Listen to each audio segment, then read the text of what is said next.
This episode is brought to you by my Fertility Management Masterclass. Master fertility awareness and improve your menstrual cycle health at the same time. For details, head over to fertilityfriday.com/workwithme. That's fertilityfriday.com/workwithme. This is the Fertility Friday podcast, episode number 134.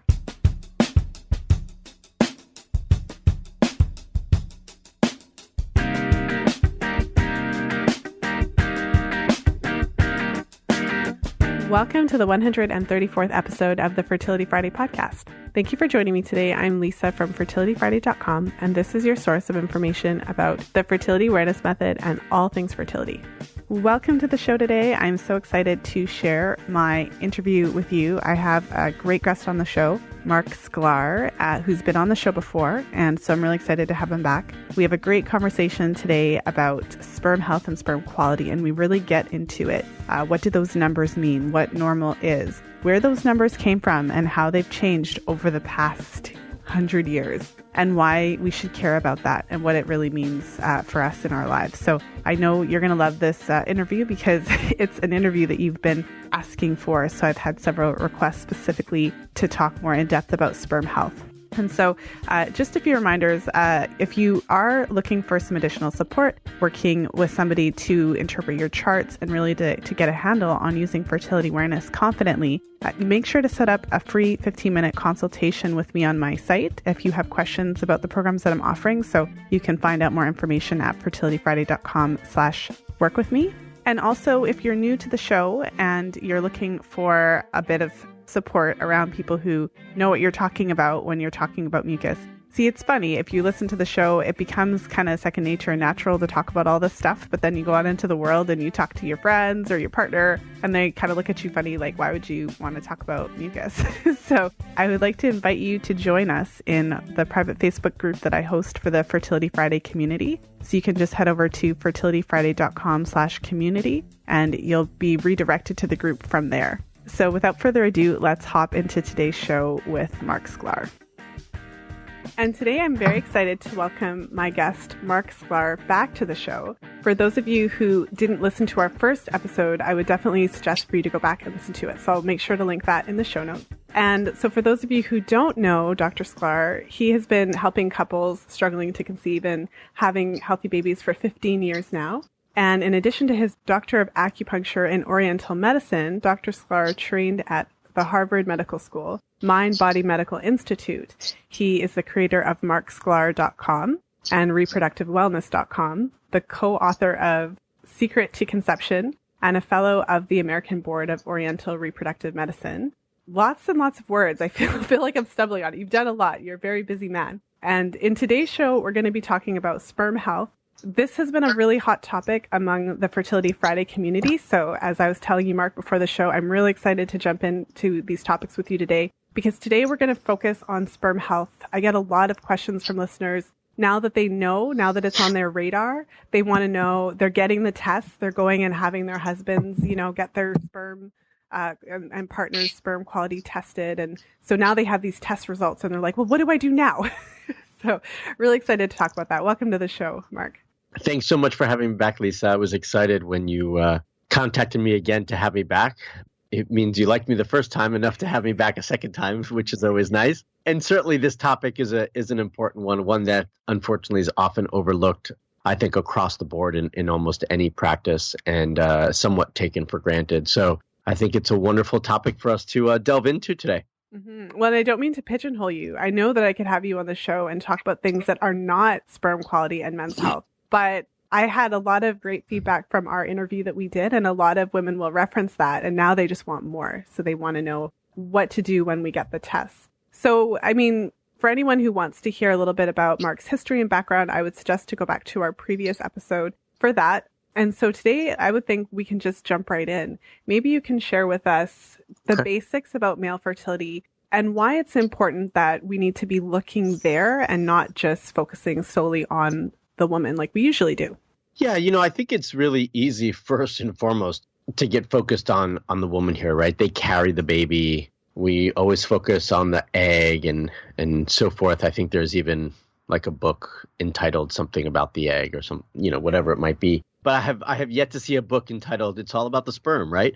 So, I mean, just thinking about this logically, 50% of what we're trying to deal with comes from the sperm. And so without good quality sperm and certainly a willing partner, you're just cutting out 50% of the equation. And even if you talk about same-sex partners, they still need that other half, right? Like, okay, so it's not coming from their partner per se, but they still need that other half to make a baby. And so we can't deny that factor, and we can't deny how important that is. I think the biggest thing that I find when we start talking about male fertility and men specifically and their health is it's strange how it comes up specifically with men, because I know for sure this also affects women, but it's this ego thing, right? This whole ego thing comes in with men, and they don't want to admit that there could be something wrong with their manhood, right? The one thing that is allowing them to give life to another human being. And men so much relate to sex and their reproductive organs and things of that nature that I think it's a real big mental issue and an emotional issue for men to deal with. And quite frankly, most men don't want to emotionally go there, or they don't have the emotional capacity to go there, whereas women are much more open and free to visit those sides. You know, one, emotionally, they're more tapped into themselves, and two, they're more willing to go there and relate to whatever might be wrong with them versus men. Not to say that if a woman is having a fertility issue, it's not a concern for their ego, because it is. Like, women were made to have babies, right? So in very simple terms, we were all created to reproduce. And so regardless of what sex, that it can have its an emotional toll on each individual person. Just the female tends to be more willing and able to go there emotionally than men do. And also, kind of sticking with that point, men also, they're also the last to take care of themselves when it comes to health, right? Like, they have to be really sick, and then then no one wants to listen to them because they just complain a lot. At least that's what my wife tells me. But men, they're not going to listen to themselves or to their bodies unless something is really, really wrong. They kind of just ignore it and keep going. Whereas women are more willing to, at like the first sign of something being off. And these are great generalizations, but women are more willing to listen at the first sign of something to start to make change. And men really need to have something be really wrong with them. And so when it's a sperm issue, they don't feel bad for the most part. They don't see that there's anything wrong with themselves. So it's also difficult for them to relate one with the other. And certainly when you approach a woman with fertility issues, you have to approach women and men differently in these situations. And I think that's really important for the wives to understand, or the partners to understand in these relationships, that, where you could go in and sit down and have a long conversation with your sister or your best girlfriend about your fertility issues or their fertility issues. Men are not that willing to sit there for a long conversation about their fertility issues. And I think it's about how you approach them as much as about when you approach them and what you say to them as well. I think there's a much larger approach in terms of how you handle male fertility, at least psychologically. And, men are inherently also, they're the fixers, right? They want to fix things. It's one of the things that frustrates them about fertility when they can't help their wives or their partners fix whatever the issue is. And no one can see me, but I've got air quotes around fix, right? So they want to just fix. They want to help there. They want to be there for that person. And so it's also hard for them to recognize sometimes if they can't fix themselves, or that someone's trying to help fix them, and how do they go about that? So all of these things are, more on the psychological and emotional side of things when you deal with, or the difference when you deal with men versus women with fertility issues. But I think they're really important factors to take into account, especially as we start to have those conversations. And I certainly think it's different when I have a conversation with someone's husband versus they have that conversation with them. We're all used to, and I don't say this about any specific person, but when you have one person always on top of you about doing things, you tend to tune them out. You do, right? I mean, all of a sudden they become Charlie Brown. Wah, wah, wah, wah, wah. That's all you hear.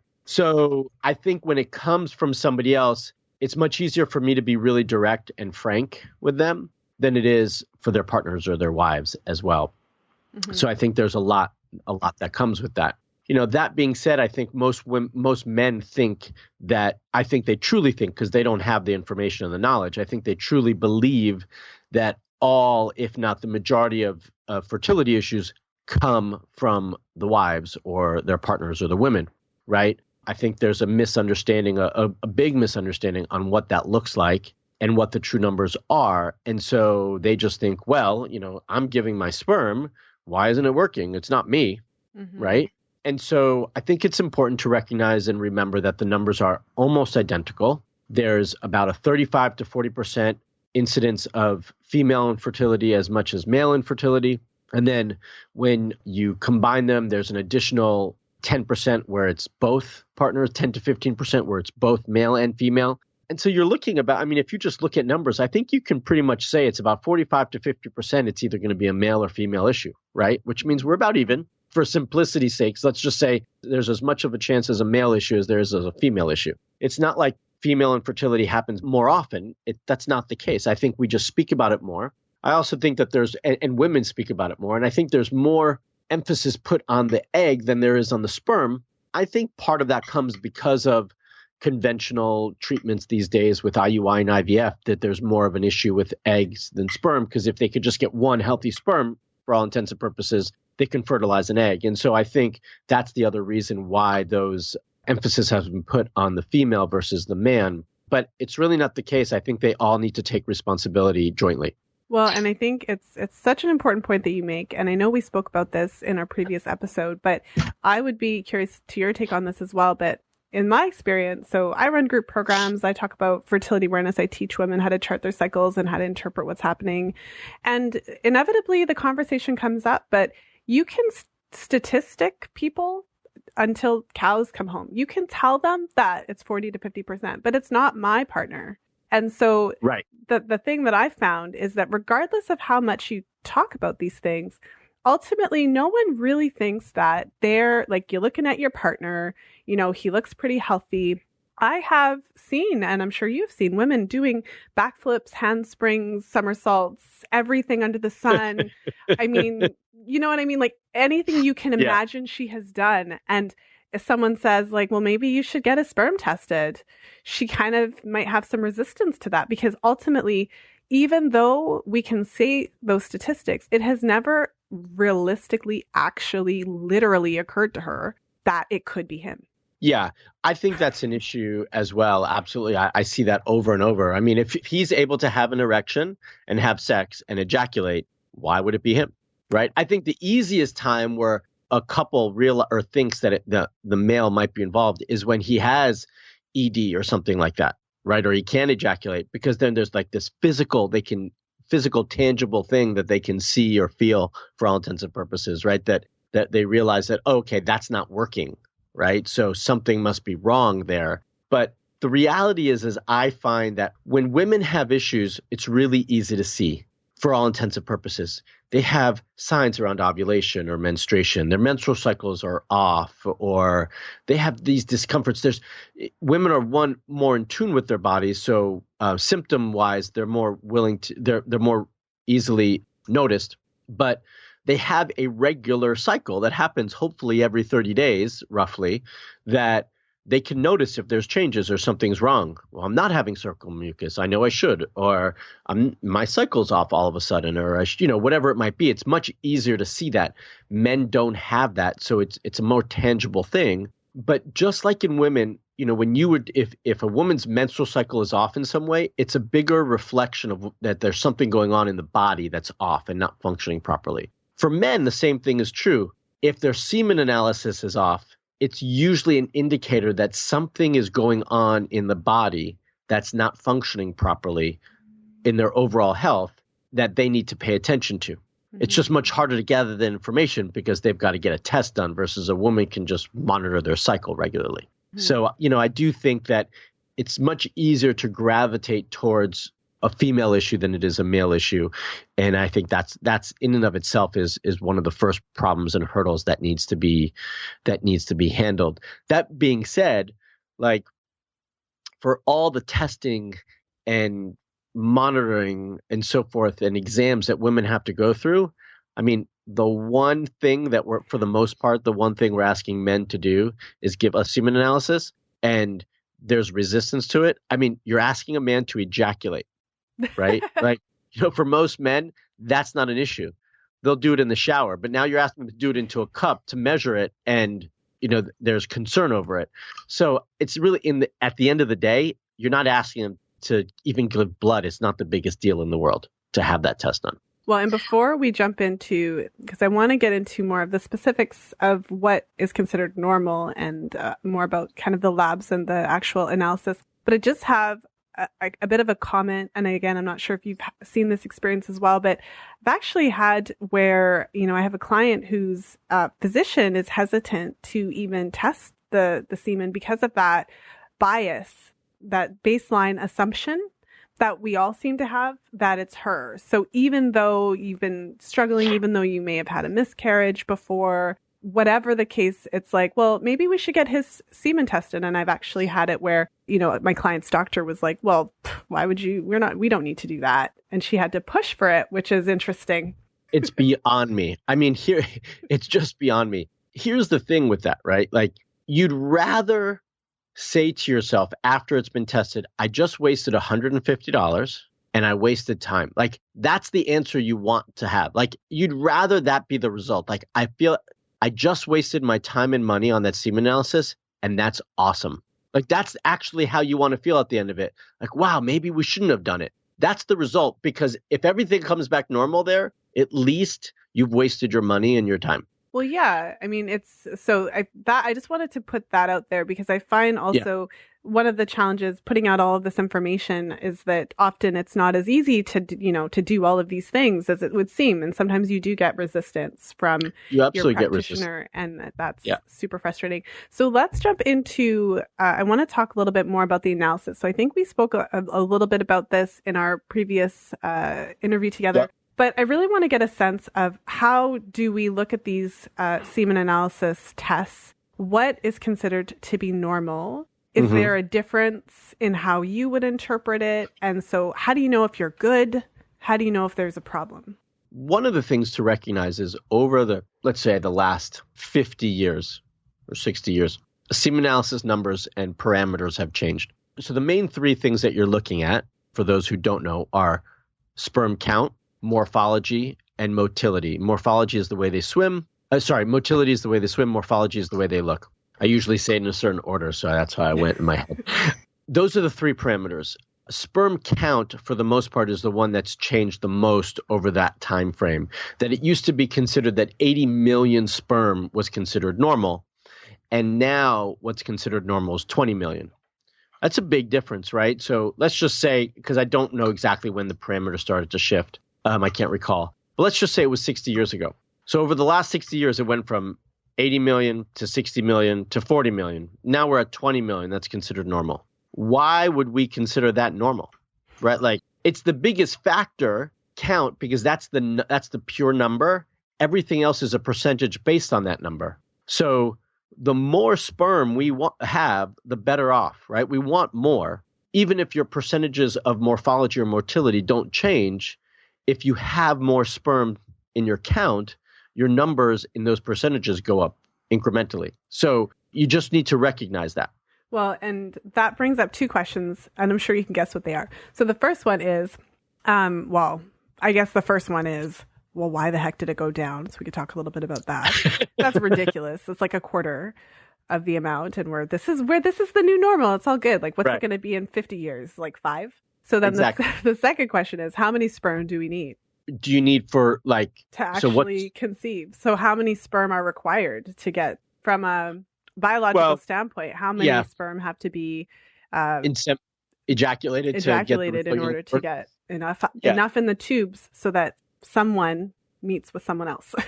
Right. Yeah. One half meets with the other. Yeah. It's gone down, I think, because of just the development in technology, civilization, essentially, right?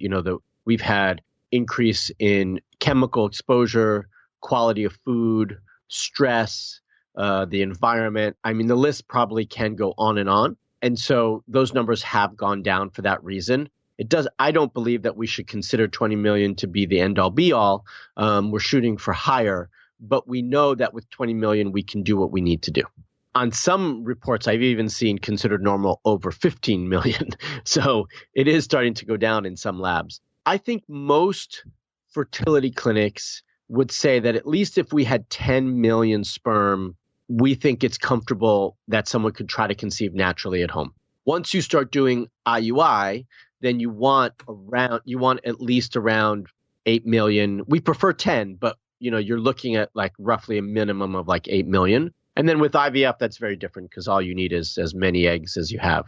So, if you've got 10 eggs, all you need is 10 sperm, and they can go ahead and pick and choose those. So it really just depends on what medium of conception we're talking about, which would lead to kind of how many we're really looking for and what we need to make it feasible. Do you have any idea around, just based on your experience and your practice, what is the average that you see when you do semen analysis?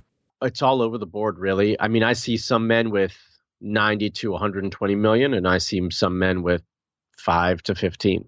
So it's really all over. It's a huge range. It's a huge range. I see all over the board.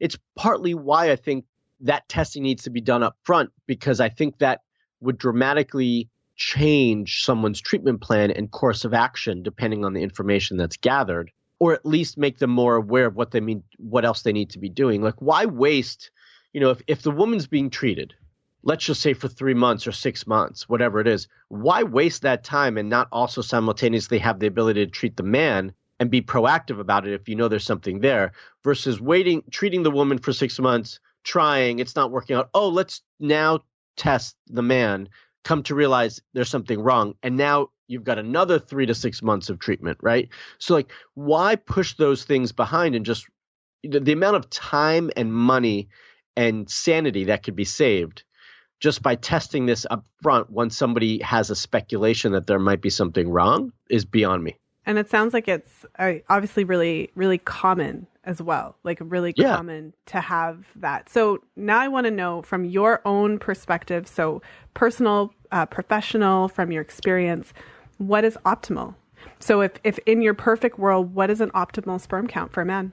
I would like to see at least 40 million personally, or higher. That being said, I've had men get pregnant with 15 to 20 million. So you've got to look at all three parameters because they all reflect one another. If I've got 10 million sperm, but morphology and motility are normal, meaning that, my motility is 50% or higher and my morphology is Kruger strict morphology specifically is 14% or higher, then maybe that 10 million is not such a big deal. Mm-hmm. Yeah. Right. So it just depends on what we're looking at and what they all mean. And if anyone who's listening just registered my numbers, right, that means I said 50% normal motility. So 50% of whatever count there is. In this case, I was saying 10 million. So let's just say 50% of that. Now we're talking about 5 million sperm. That right? are normal in their movement. That are considered normal in their movement. Now you take that I said 14% more normal morphology. That means the majority of sperm that men produce are abnormal. Mm-hmm. That, I want that to register with all the listeners because I think we take for granted that, men produce all these normal sperm, which is not the case. So I want to go into that further. So we've talked about count and now we have a sense of motility. 50% is considered to be normal. Is that just how it is? Has that always been the case? And that's just how they come out, just how things work out down there? That's pretty average. That's pretty average for what I've seen when I look at, if I were just to pull reports and start to look at it, I think that's pretty average for what we see typically and what we're shooting for. Yeah. I mean, the majority of sperm that we produce will not get a woman pregnant. Right. So we're working with lower numbers, which is the sheer reason why men produce so many sperm. Mm-hmm. Right. Because we just need numbers. Well, and so the morphology, I don't know if you know the answer to this question, but now I'm curious because, of course, we were talking about count. We were talking about how that's shifted over the years. But morphology, is that something that has taken a trend to the worst? And just it's really interesting to think about that. 14% is good. Like out of all of the millions of sperm, that means that 86%, is that right? My math? 86% of them are just not good, not going to do the job.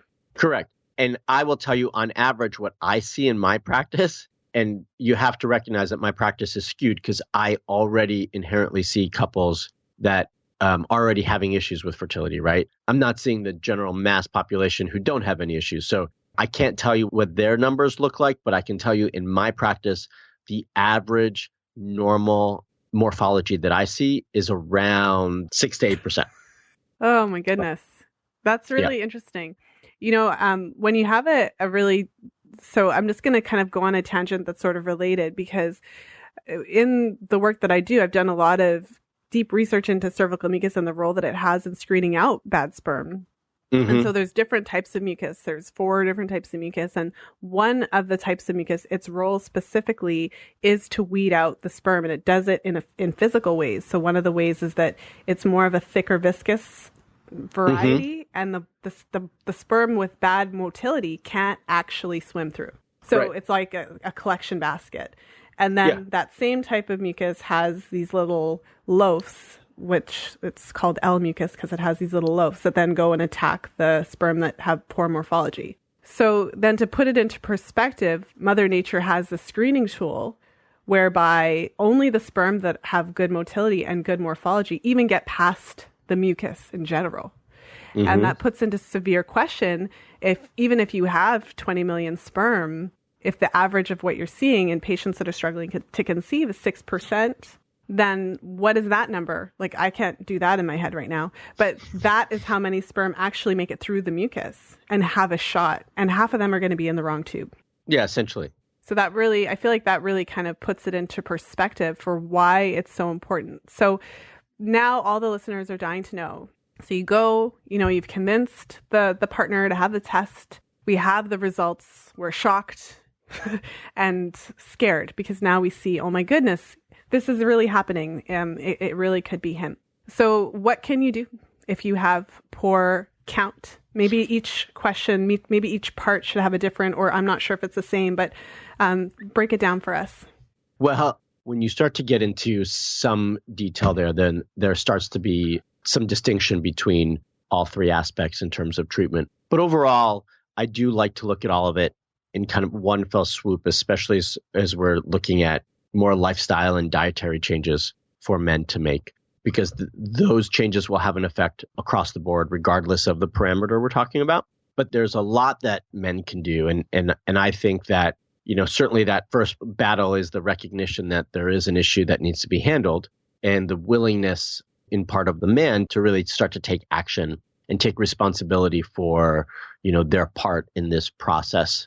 I often feel like I sound like a broken record when I talk about things like this because I often speak about the same things over and over. But, we need to look at the things that men do regularly, or that any of us do regularly, because those are going to have the most profound, long-lasting results and change. And so with that really comes down to diet and stress and sleep and exercise or lack of exercise or the type of exercise. It's really putting those things into place and doing them consistently for a period of time to make the necessary changes. And I have seen this over and over and over. If a man takes responsibility, and look, there's no such thing as a 100% success rate, right? But if a man takes responsibility for their part in the process and decides to, participate in the treatment and make the necessary changes in their life, then they should see the proper improvement. To what degree and across all parameters, that's still going to be an individual thing from person to person because there's other factors involved, genetics and whatnot. But across the board, if they're willing to do those things are going to make the biggest and the most profound change and difference. And so with that comes, we know some of the simple things. We know the testicles do not like to be hot, right? If they are hot, all you end up doing is heating up the sperm, and that causes change. That can lower count or change the shape. So we want them to be cooler, which is why everybody says to stay away from briefs and go to boxers or get out of the hot tub. But this goes across the board. If you are an avid cyclist and you're going to be sitting on that bike for a long time, that has its problems, right? I mean, most men who, aside from the fact that they're sitting on the bike for a long period of time, they're usually wearing some spandex when they're riding. Okay, so That's not good for it. Okay, so you might like to be in the hot tub or the sauna. You might have to take a break from it for a period of time because those things just inherently aren't good for the sperm and the testicles. I mean, it's a simple logical thing, right? Testicles will they're trying to control the temperature. The scrotum's trying to control the temperature of the testicles. So if they need to be cooler, they hang lower because they're trying to get away from the body to get cooler. And if they need to be warmer, they go up. I mean, that's just the way they work. And so you need to recognize that and be aware of what that is like. So oftentimes I'll recommend men ice their balls. There are underwear actually that will do that for you. Really? Yeah, they're called cool balls. Can I ask you a strange question? It's weird, but I'm doing it. The answer must be yes, but I've never had testicles or a scrotum. So I don't know the answer. Can you feel it, obviously, when they shrink versus when they distend? Yeah. So if someone told you just pay attention to if you notice something like that, that's something you could do. It's harder when you're wearing underwear that are too tight or spandex because they don't have any room to go anywhere. Yeah. Okay. Yeah. Right. So it's harder to notice that shift. But yes, inherently, most men, if they're somewhat aware and conscious, they should be able to notice that. And what about boxer briefs? I mean, they're better. I think it just depends on the circumstances. I think there's different parameters and it just depends on the circumstances. I had a patient who was I don't remember, he was in some sort of construction, but he spent most of his day, like 8 hours in a day, in a bobcat, in the cabin of a bobcat, right? These big construction vehicles. It's not like they have air conditioning. And on top of it, he's out in the middle of the summer and it's 90 degrees or 100 degrees or whatever it is. And he had sperm issues. And I told him, you've got to bring a cooler with ice and keep it in there. And, you've got to be icing, regularly throughout the day. I mean, he acknowledged how hot it gets in there, right? He's drinking a ton of fluid, but there's only so much you can do. The testicles are going to be hot and they're going to try everything they can, but there's only so much that they can do. So you've got to assist them. Yeah. So I had him icing regularly. Mm-hmm. Well, and a question that I have about exercise. So we all know that there's such a thing as too little, obviously, but is there such a thing as too much? And can that in and of itself affect sperm quality? Yes. And I think it depends on the circumstances. Like I'd never put a man with sperm issues in a hot yoga class, right? But he could probably just do regular yoga. I would probably say, okay, so you like to ride, but we're going to have to control how you ride or what time of day you ride or the length of time that you ride for, right? Things like that. But what if I go to the gym and work out for 7 days a week, for 2 hours a day? It's probably too much. We can't expect to continue. It's the old adage, right? We can't expect to continue to do the same thing over and over and expect a different result. Like if we want to see change in that parameter, then we've got to change what we're doing. Now, can I promise you that that's going to be the only thing you need to do? No. Can I promise you that that's going to fix the problem? No. But I can tell you that it's not helping, right? So why not okay, so you might not be happy to make those changes. I get it. But do you want to have a family? Do you want to have children? I mean, what's going to be more important? Going to the gym 2 hours a day for 7 days a week and lifting weights, or having a child in your arms at some point to help raise and put into this world? So you have to make that decision. You or I can't make that for them. So they have to decide what's more important. So I would argue that having the child's more important, and that's why you and your wife have decided to have that child. So take action. Cut back, maybe work out 5 days a week, and now only for an hour each day. I think you'll survive. Everything will be okay. Will it feel a little bit different? Sure, but you'll be fine. Something just came to my mind. And so women who are trying to conceive that are having difficulties will look at all these different areas that could potentially be contributing. So they may be looking at food sensitivities and allergies and gut health, and they might be doing 1,000 tests to figure out if they have bacterial overgrowth in their small intestine and blah, blah, blah, blah, blah.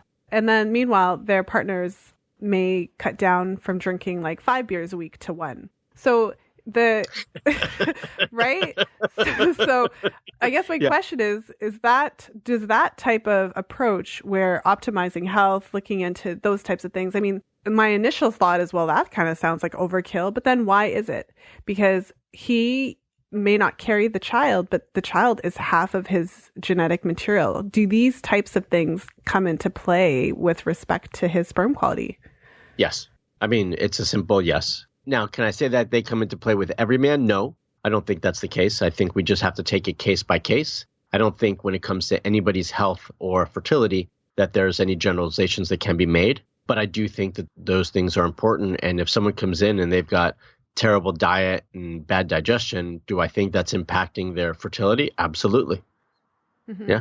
Because I feel like it's like what we were talking about initially when you were talking about all the things that women are willing to do and the willingness that women have because we feel responsible because we're the ones who carry and it must be my fault. I must be broken. We're much more quickly and likely to think that we are broken. Yeah. So then you're willing to do all the things. You're willing to cut out all the foods that you like and you're willing to, add all these supplements and whatever. Is it reasonable to then expect him to jump on board to that degree? I don't think that it's reasonable to ask unless he knows there's something wrong. I mean, plain and simple, regardless if you're male or female. If you don't believe that there's anything wrong with you, why would you make change? Yeah. Right? Like if everything I'm doing is just fine and I'm healthy doing it, why would I cut out the 5 beers? Right? So they have to recognize that there's a problem first to want to make a change. It's very rare that I see a man say, I'm going to make all these changes because I want to support my wife in the changes she's making. I mean, I see it, but I don't see it that often. Well, and I feel like part of that whole conversation is it really going to make a difference? So then the second part of this conversation is, okay, you've identified a problem. Yes, we can talk about different things you can do in terms of health, figuring out optimizing diet and exercise and lifestyle factors, stress, etc. But then we live in the world where everyone wants the results tomorrow. Obviously, if you adjust your diet and do these things, your sperm count or morphology or motility is not going to be amazing tomorrow. So maybe you could talk a little bit about the time horizon and how you personally counsel your clients around that. It's not easy to be patient. It's not. You're absolutely right. So let's try and tackle the first question first and then come back to how we cancel patients about it. So the parameters, you're looking at least for 90 days. And I think the research is like somewhere between 90 and 100 days, if I'm not mistaken. So I try to have patients go through about 3.5 months and I try to test in that 4th month towards the end of it to see what sort of progress they're making and where they're at. But it still might take longer depending on how much improvement you need to make and what sort of changes you need to see. So I think that the safe rule of thumb is to say you're looking for somewhere between 3 to 6 months of treatment. Just the time that it takes for so there's 2 things that I think get mixed up here. One is men do reproduce sperm every 24 hours, right? So if they ejaculate, they're going to produce more sperm than in that next 24 hours, right? So that's one aspect of it, but they're just creating more sperm. It doesn't mean that the quality of it has changed. When you start to look at quality, so motility and morphology, that's when you're looking at spermatogenesis. And so that takes about, the life cycle of how long it takes to create a new genetically different sperm is going to takes about 90 to 100 days. That's the spermatogenesis cycle that we're looking at. So that's why I think it takes somewhere between 3 to 6 months to notice those change in people. And quite frankly, it's the same in women. It's just called something different, follicular genesis. So that life cycle is about the same for each man and woman, give or take some days. When you're talking about counseling someone to have the patience to do it, I think a lot of it comes down to, one is as a couple, I think it's really important to be on the same page. So where are you at as a couple? For some, they've been trying for 2 years. It's not a big thing. Let's just move forward and we keep trying. For others, they've been trying for 2 years and it feels like 10, right? So the time factor, as I usually call it, is the biggest key to determining patience and next steps. And that's not something that I can make a decision on. That's something that each individual couple needs to. And so I think going into it, it's important to have that conversation. And I'll say that I can't tell you how many couples don't, because that number is much higher than the ones that do. But it's important to understand how much time you're willing to give, because the last thing you want to be asking yourself is every month, okay, what do we do now? It's not working. What do we do now? right? Because that just adds more stress.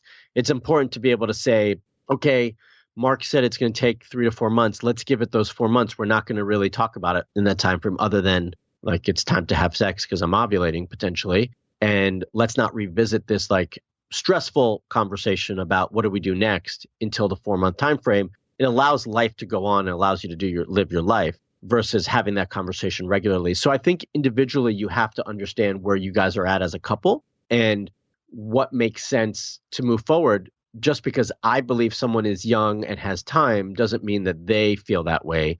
So they might be ready to move forward towards IUI or IVF or whatever else, even though I think that they've got time on their side. Well, and I know the critical role that healthy cervical mucus, so if you get that all sorted out, but healthy cervical mucus plays in screening the sperm and doing its job and doing its thing. And so I often wonder, is IUI really going to be more effective than a woman's natural cervical mucus if it's healthy, if it's normal, if she's ovulating? I often wonder that, and I don't have the answer. I don't think there's a right answer there. I think it really just depends on the circumstances. And now you're factoring in 2 factors, right? The man and the woman here. I will say that, IUI is not as successful as I think people might think. I think when someone gives them that option as a choice for treatment, that they believe that it has a 50% chance or an 80% chance. And the reality, and they wonder why it didn't work the first time. And the reality is it really only has about a 15 to 18% success rate at its best, right? So I think, as we age and you add in all these other factors into it, that percentage of success really only goes down. Does that mean you shouldn't try it? No, I'm not saying that. I'm just saying that I think we need to go into it with our eyes wide open and understand what the success rates are.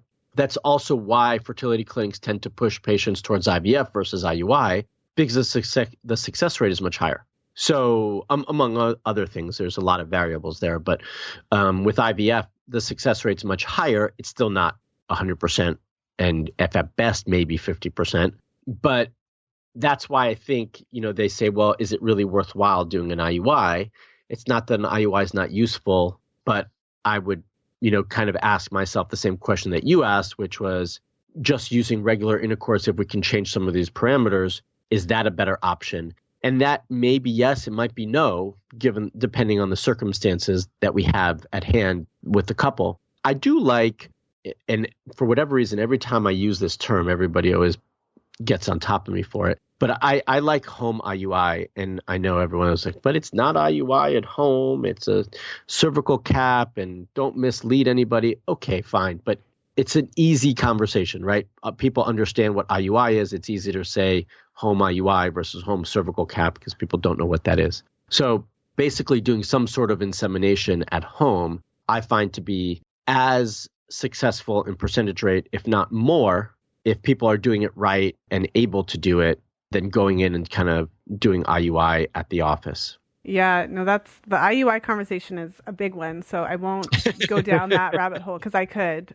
Yeah. But I won't. But it's interesting to hear your take on it.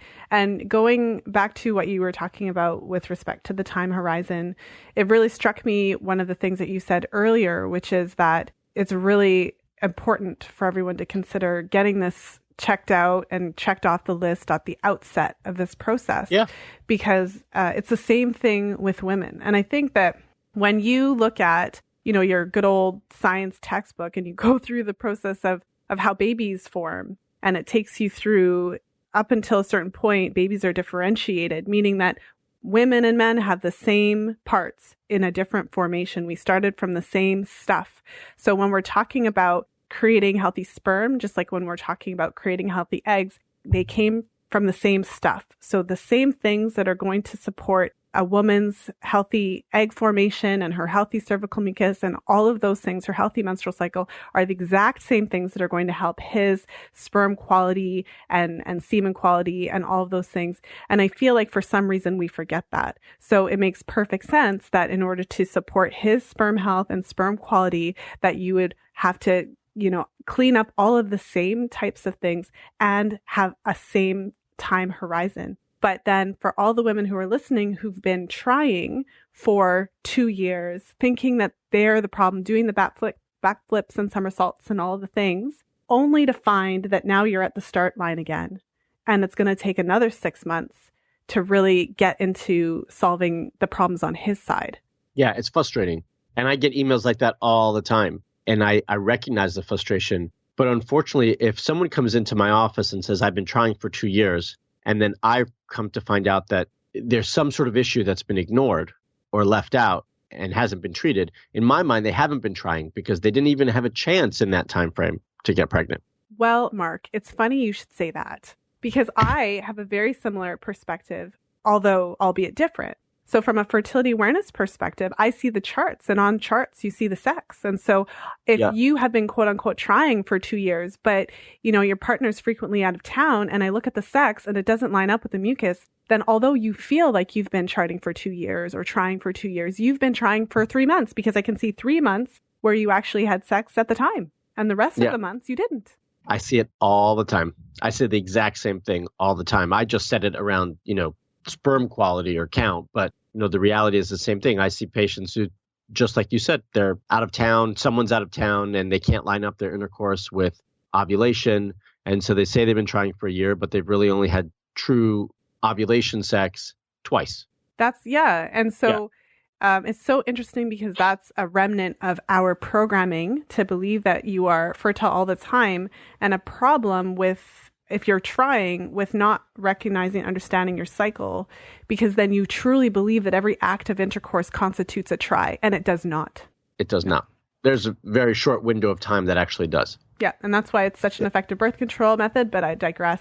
But I'm really glad that you, because again, these are all like rabbit holes. Lisa, stop talking. You just talk for 3 hours. But yeah, I feel like these are really, really important points because then it puts it into perspective.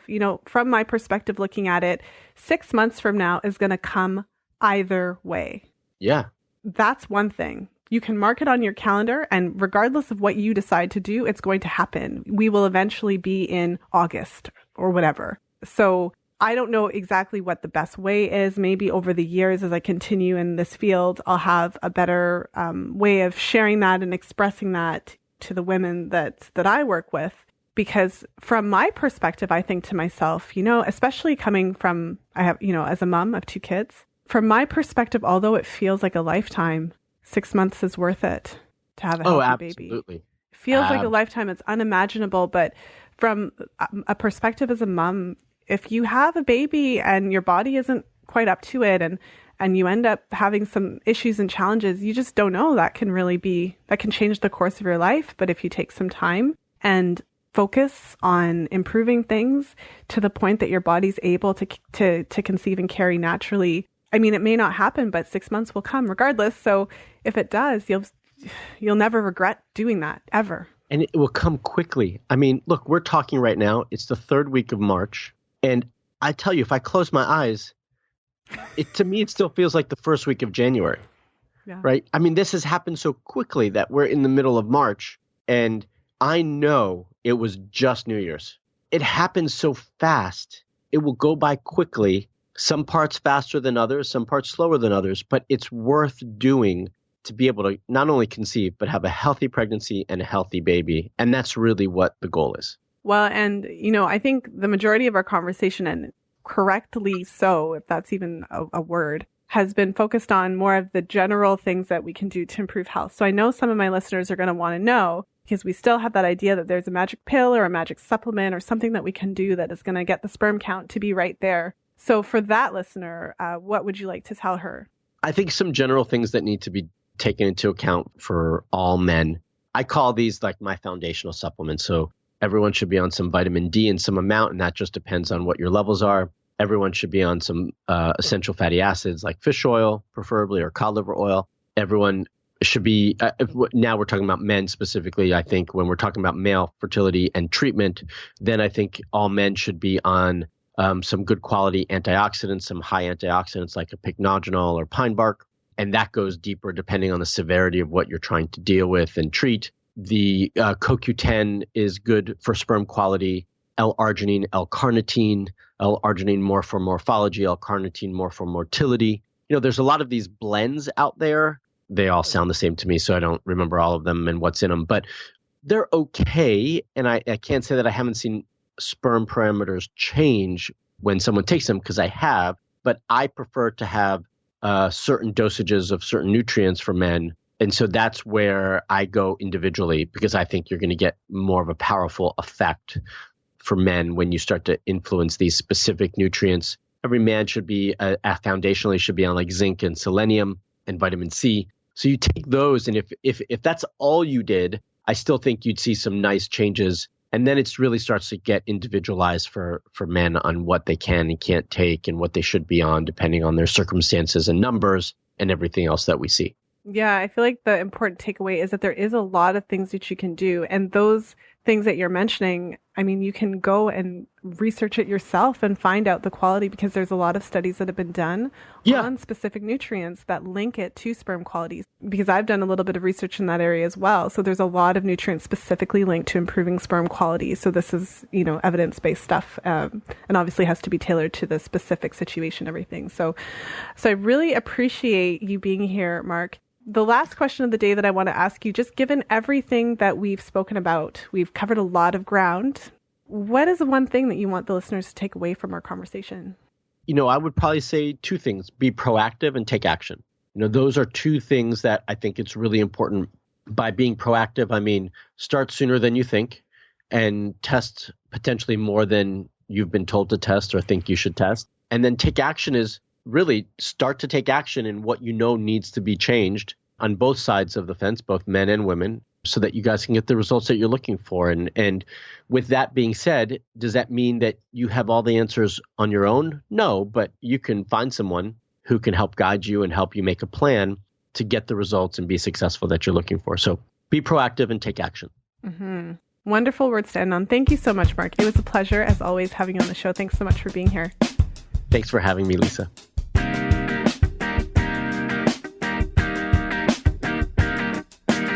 Thank you for listening. If you enjoyed today's show, please share it with a friend.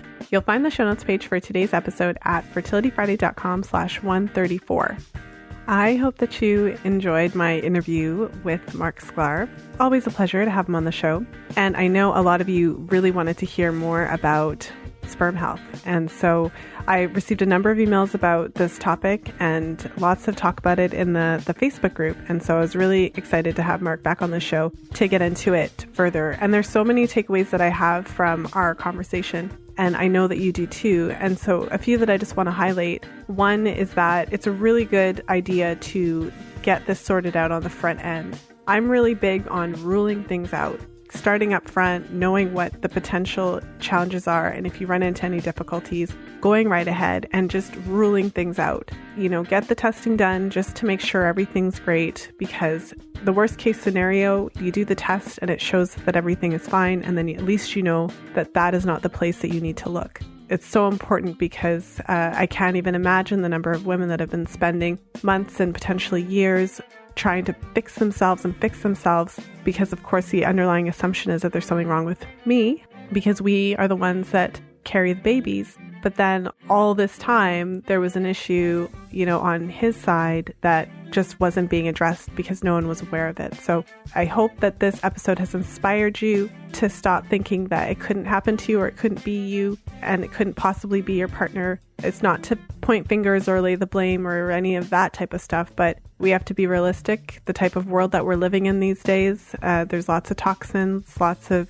xenochemicals that challenge our hormonal health as women, but also challenge the hormonal health of men. The only difference really is that men don't have a monthly cycle to alert them of the fact that something could be wrong, whereas we do. So then we assume all of the blame. So that's a really important takeaway. And, another takeaway is just that understanding of sperm quality and what percentage of sperm are actually viable in a healthy individual. And I think it's really helpful to keep that in mind. So there's a high number for a reason, and it's because the majority of sperm are not capable of fertilizing an egg. And so I think it's really interesting to note that the majority of sperm that men produce are not capable of doing a whole lot. And another important takeaway is that it's not in isolation. I feel like that's a really big misconception, as though if a person has a low sperm count or if they have poor motility or morphology, that it's something that's just happening in isolation or something that can't be changed, something that you can't do anything about. And so I think that it's really important to remember that your fertility and your partner's fertility are a reflection of your overall health. That statement doesn't only apply to women. And so if your partner is tested for his sperm quality and it comes back showing that the quality is not good, well, it's not a reflection of him as a person, but it means that there's something going on there that could do with some improvement. And it's important to note that once you do make these improvements and take it seriously, take a look at diet, lifestyle, and, work with someone to determine the optimal supplementation in specific areas, depending on what is happening in particular with him,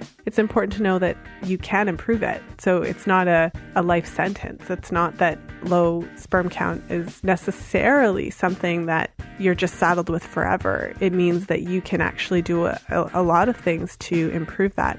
The reality piece of it, though, and I guess the asterisk or the caveat is that it's not going to just change overnight. It's not something that you can identify on Monday and solve on Tuesday, but ultimately, that 3 to 6 months is going to come either way. So it's like you get to decide. So it's going to come either way. Are you going to put yourself in a position to have a ton of improvement, or are you going to do nothing really to make a difference and to make an impact there? So yes, I hope you enjoyed this episode. And I just want to thank you so much for listening to today's show. If you're brand new to the show, make sure to subscribe. I release a new episode every Friday, and every now and then I release a bonus episode. But every Friday I'm here doing interviews. Sometimes I do solo shows, and I've been doing a lot of real woman shows with clients and members of the Fertility Friday community. So lots of variety, lots of great shows. Also, if you're new to the show, there's a few things that I just wanted to let you know. I've divided some of the previous episodes that I've done into categories to make it a little bit easier to access them. So if you're wanting specifically to catch up on all of the fertility awareness specific episodes, you can head over to fertilityfriday.com/fertility awareness. And I've tagged all of the fertility awareness specific episodes there dating back to the very first episodes. And also, if you are enjoying the Fertility Awareness Reality Series episodes where I'm going on air, doing client sessions, you can head over to fertilityfriday.com/reality, and you'll see the list of all of the episodes that are part of that series. I also sorted the episodes that I've recorded on PCOS because I found myself always going back to my episodes page and putting those in emails, or I've had a few friends actually in my personal life reach out to me and ask me for information about PCOS. So I always find myself going back to those episodes. So I thought, why don't I just make a category? If you are listening and you have been struggling with PCOS, or you know somebody who has, if you head over to fertilityfriday.com/PCOS, then you'll have a list of all of the PCOS specific episodes that I've recorded.